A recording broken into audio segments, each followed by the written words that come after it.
इधर लगा लो, करवा माता को सुपारी बिंदी कर लो, लगा लो अपनी अपनी थाली में से लगाना।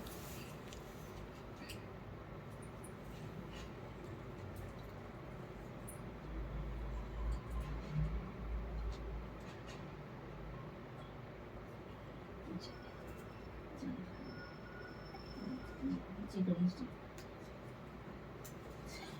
जय गणेश।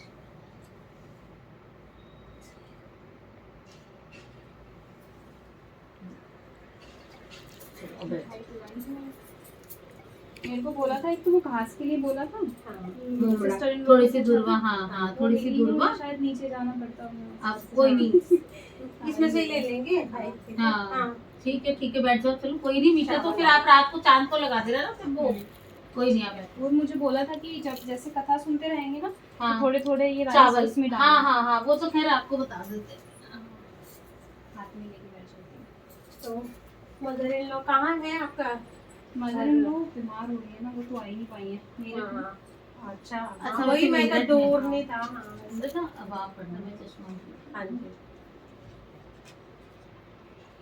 राइस दे दो सबके हाथों में, थोड़े थोड़े इंची सबके अपनी अपनी प्लेट से।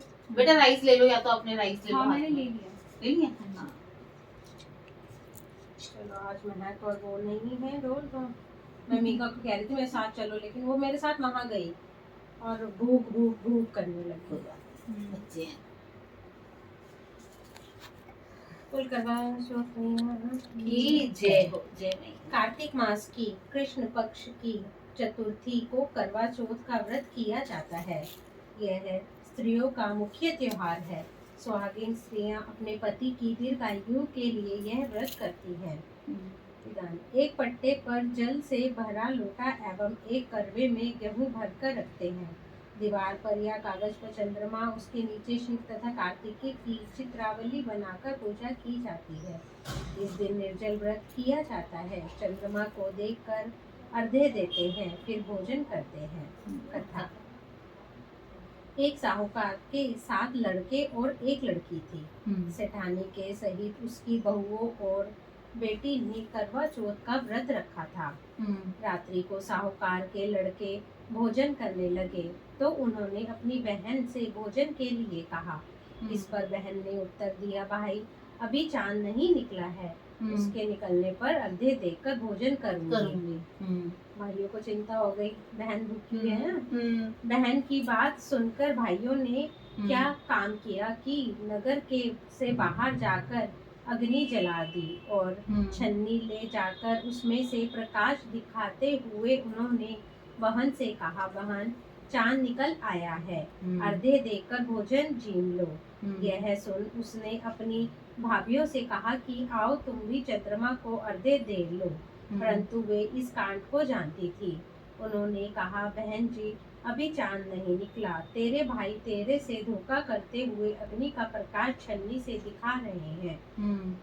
भाभियों की बात सुनकर भी उसने कुछ ध्यान ना दिया और भाइयों द्वारा दिखाए प्रकाश को ही अर्घ्य देकर भोजन कर लिया।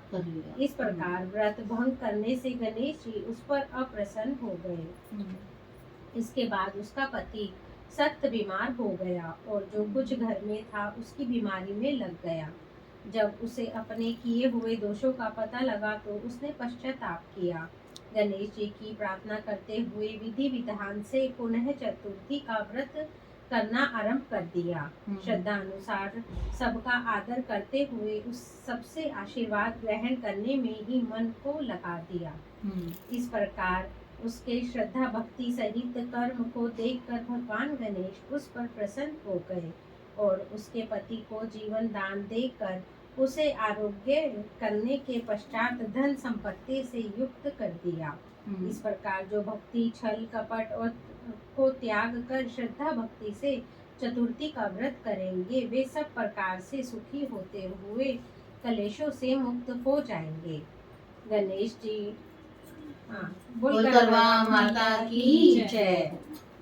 एक और कथा गणेश जी, अब गणेश जी की। हाँ